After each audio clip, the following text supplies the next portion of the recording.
आसतु आज आम यही उद्यवट धाम लक्ष्य करें ये से धाम उद्यवट उद्यवटे प्रभु जगन्नाथ जगन्नाथंकर मंदिर गढ़ी उठी जो कथा गुड़िक आमर रही आसी तो उद्यवटर प्रभुंकर लीला आरंभ हो बोली से लीला केबे आरंभ हो ना जगन्नाथंकर मंदिर मंदिर हैला परे कलिर परा भावे ये समय रे आमे कपाल लिखन के करिवो आन दैव दौड़ी मनीष गाई जेणिकी ओटारे तेणिकी जाई ये समस्त घटना को जदि आमे विवेचना करूछु ये वर्तमान समय को लेकर आमे कलिजुग बोली कही ये कलिजुग रे प्रभु स्वयं प्रभु जगतर नाथ जगन्नाथ अवतार नहीं आसबे दशम अवतार रे ना कल्की रूप रे से विशेषत्व को जानिबा पाई ये समय रे ये आध्यात्मिक चक्र उपरे किसी आलोचना रखिबा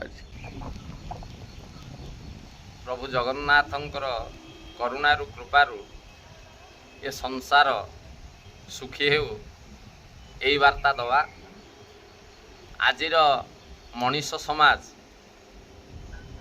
पथभ्रष्ट आमको सत्य पथरे जीवापाई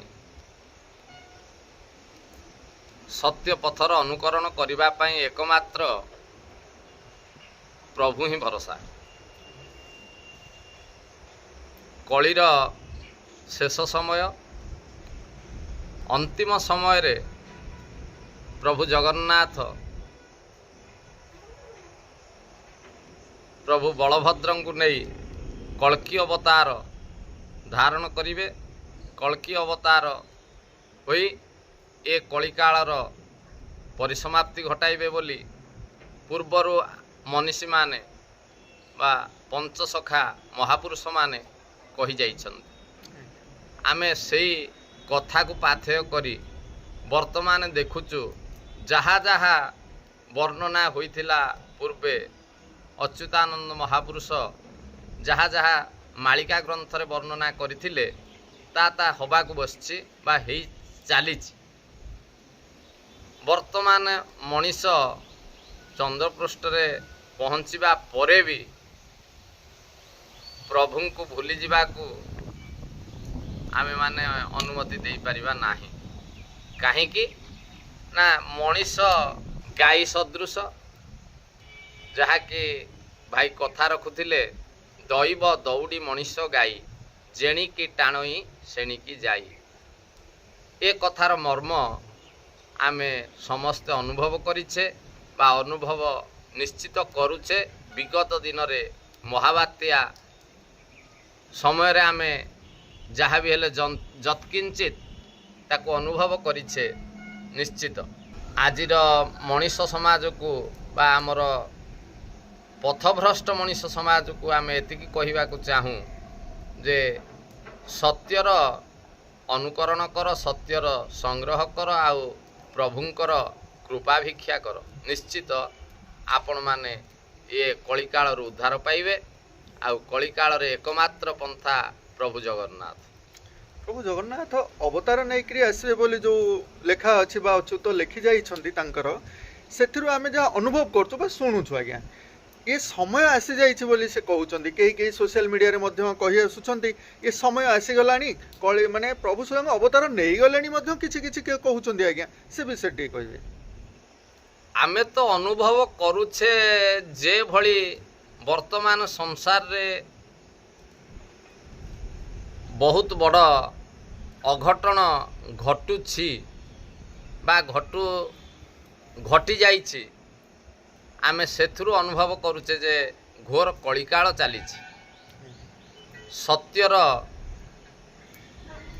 आगमन को ठाकुरे निश्चित आसी पहुँचबे आ ठाकुरे निश्चित अवतारण करिवे ए धराधाम रे हाँ जेमती प्रभु जुगे जुगे अवतार नैचंती ए धर्म संस्था पुनाथाय संभवामि जुगे जुगे सही मतरे प्रभु गीतारे वर्णना करिसंती बा कहि जाइछंती जेतेबेले भक्तों को मोर कषण पड़े मु सेतेबेले धराधाम रे अवतीर्ण होए आउ दुष्ट जनों को विनाश करी संथ जन पालन करिवार मोर होउछि धर्म बा ए संसार को रक्षा करिवार मोर होउछि एकमात्र धर्म कहीं ना ମଣିଷ ଦେହେ ଦିବ୍ୟ ଜ୍ଞାନ ଦେଖି ସନ୍ତୋଷ ଭଗବାନ। ଯେଉଁ ମଣିଷର ଦିବ୍ୟ ଜ୍ଞାନ ଉଦୟ ହେବ, ଯେଉଁ ମଣିଷର ଦିବ୍ୟ ଜ୍ଞାନ ପ୍ରସ୍ଫୁଟିତ ହେବ, ସେ ମଣିଷ ହିଁ ସଂସାରରେ ନିଶ୍ଚିତ ଆଗକୁ ରହିପାରିବ।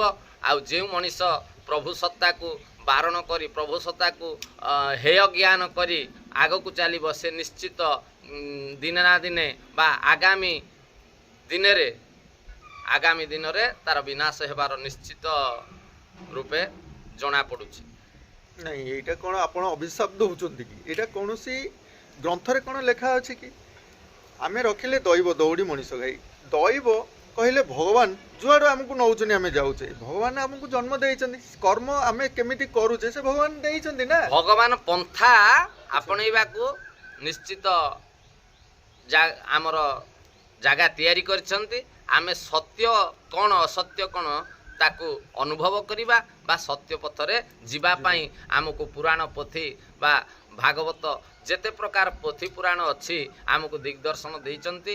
ଆମକୁ ମନୀଷୀମାନେ ବା ପୂର୍ବଜମାନେ ବା ମହାପୁରୁଷମାନେ ଆମକୁ ପନ୍ଥା ଅନୁସରଣ କରିବା ପାଇଁ ବାଟ ଦେଖାଇ ଯାଇଛନ୍ତି। ଆମେ ସେହି ବାଟରେ ଚାଲିଲେ ଆମେ ସତ୍ୟ ପଥରେ ରହିପାରିବା।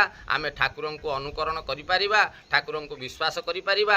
ଯଦି ବିଶ୍ୱାସ କରିପାରିବା ଠାକୁରଙ୍କୁ, ତାହେଲେ ଆମେ ସମସ୍ତ କାର୍ଯ୍ୟ, ସମସ୍ତ ଆମର ଯାହା ଅଛି, ଆମେ ଯାହା ଅନୁଭବ କରୁଛେ, ଯାହା ସଂସାରରେ ଦେଖୁଛେ, ତାର ମନେ କରି ହେୟ ଜ୍ଞାନ ନ କରି ତାକୁ ଆଗକୁ ଚାଲିଲେ ନିଶ୍ଚିତ ଆମେ କଳିକାଳରେ ଉଦ୍ଧାର ପାଇପାରିବା।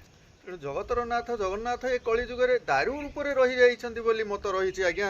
ସେ ଯେ ସବୁ ଦେଖିପାରିବେ, ଚକାଚକା ଆଖିରେ ତାଙ୍କର ସେ ସବୁ ଦେଖିବେ, ସବୁ ଜାଣିବେ, କିନ୍ତୁ କିଛି କରିପାରିବେ ନାହିଁ।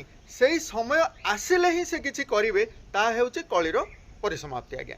ସେଇ ସମୟଟିକୁ ବର୍ତ୍ତମାନ ଆମେ ଯେଉଁ ଦେଖୁଛେ, ଜଗନ୍ନାଥ ତ ଆସିନାହାନ୍ତି, ଯଦିଓ ବି କେହି କେହି କହୁଛନ୍ତି ଅବତାର ନେଇଛନ୍ତି। ଆମେ ସତ୍ୟତା ତା ଦେହରୁ କ'ଣ ଜାଣିବା? ଆମେ ସତ୍ୟତା ଏତିକି ଜାଣିବା, କରି କରାଉ ଥାଇ ସେହି ତା ବିନୁ ଅନ୍ୟ ଗତି ନାହିଁ।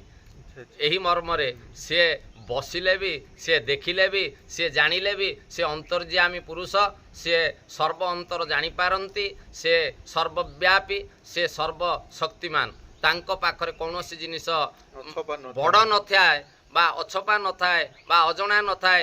ଆମେ ଯାହା କରୁଥାଏ, ଯାହା ମୁଁ ଚିନ୍ତଇ, ଯାହା ମୁଁ ଭାବଇ, ଯାହା ମୁଁ ଦେଖଇ, ଯାହା ମୁଁ କରଇ, ସବୁ ଅନ୍ତର୍ଯ୍ୟାମୀ ପୁରୁଷ, ସବୁ ସେଇ ଠାକୁର ଜଗନ୍ନାଥ ଚତୁର୍ଦ୍ଧାମୂର୍ତ୍ତି ନିଶ୍ଚିତ ଅନୁଭବ କରୁଛନ୍ତି, ଜାଣୁଛନ୍ତି। ଆଉ ଏ ସଂସାରର ମଙ୍ଗଳ କରନ୍ତୁ। ଏ ସଂସାରର ଯାହା ବର୍ତ୍ତମାନ ଘଟିବାକୁ ଯାଉଛି ଭଲ ହେଉ, ମଙ୍ଗଳ ହେଉ, ନିଶ୍ଚିତ ମଙ୍ଗଳ ହେବା ପାଇଁ ତ ଆମେ ସମସ୍ତେ ନନା ଚାହିଁ ରହୁଛୁ। ଆମର ଏଇ ଉଦ୍ୟବଟ ଧାମରେ ଜଗନ୍ନାଥଙ୍କର ମନ୍ଦିର ହେଲା ପରେ କଳିର ଅନ୍ତ ହେବ ବୋଲି କିଛି ଆଲୋଚନା ମଧ୍ୟ କରିଛନ୍ତି ଏଇ ଧାମରେ। ଏ ବିଷୟଟି ଜାଣିବାକୁ ଚାହୁଁଛୁ, ଉଦ୍ୟବଟରେ ଆମର ଜଗନ୍ନାଥଙ୍କର ମନ୍ଦିର ଗଠନ ହେଲା ପରେ କଳିର ଅନ୍ତ ହେବ, ଏ ବିଷୟରେ କ'ଣ ଟିକେ କହିବେ? ମହାପୁରୁଷ ଅଚ୍ୟୁତାନନ୍ଦ ତାଙ୍କର ମାଳିକାରେ ଲେଖିଛନ୍ତି, ଉଦୟ ବଟ ପାରୁଷେ ଲୀଳା ଉଦୟ ହେବ, ଚତୁର୍ଦିଗ ଧ୍ୱନି ଶବଦେ ସଂସାର ବ୍ୟାପି ଯିବ।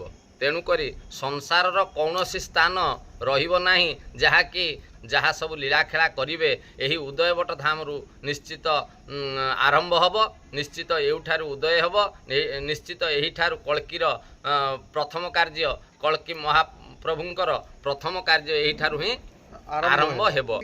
ପୂର୍ବ ଉପକୂଳ ବଙ୍ଗୋପସାଗର ନିକଟରେ ଥିବା ଆମ ଉଦୟବଟ ଧାମରୁ ହିଁ ତାଙ୍କର ସେ ଲୀଳା ଆରମ୍ଭ କରିବେ। କୋଉ ଲୀଳା ନା ଆମର ଯୋଉ ଆମର ସଂହାରର ଲୀଳା ବା ଶେଷ ଲୀଳା, କଳିର ଶେଷ ଲୀଳା। କଳ୍କି ଅବତାରରେ ଯେଉଁ ଠାକୁର ନେବେ, ସନ୍ଥଜନ ରକ୍ଷା କରିବେ, ଦୁଷ୍ଟଜନଙ୍କୁ ନାଶ କରିବେ, ଯାହା ଲେଖା ହେଇଛି ମାଳିକାରେ 500 ବର୍ଷ ବା 600 ବର୍ଷ ପୂର୍ବରେ ଅଚ୍ୟୁତାନନ୍ଦ ମହାପୁରୁଷ ଯେଉଁ ନିର୍ଘୋଷ ଲେଖି ଯାଇଛନ୍ତି, ଯେଉଁ ବାଣୀ ଦେଇ ଯାଇଛନ୍ତି, ଯେଉଁ ଦିଗ୍ଦର୍ଶନ ଆମମାନଙ୍କୁ ଦେଇ ଯାଇଛନ୍ତି, ତାର ସତ୍ୟ ନିଶ୍ଚିତ ଆସୁଛି, ଆସିବ ଆଉ ହେବ।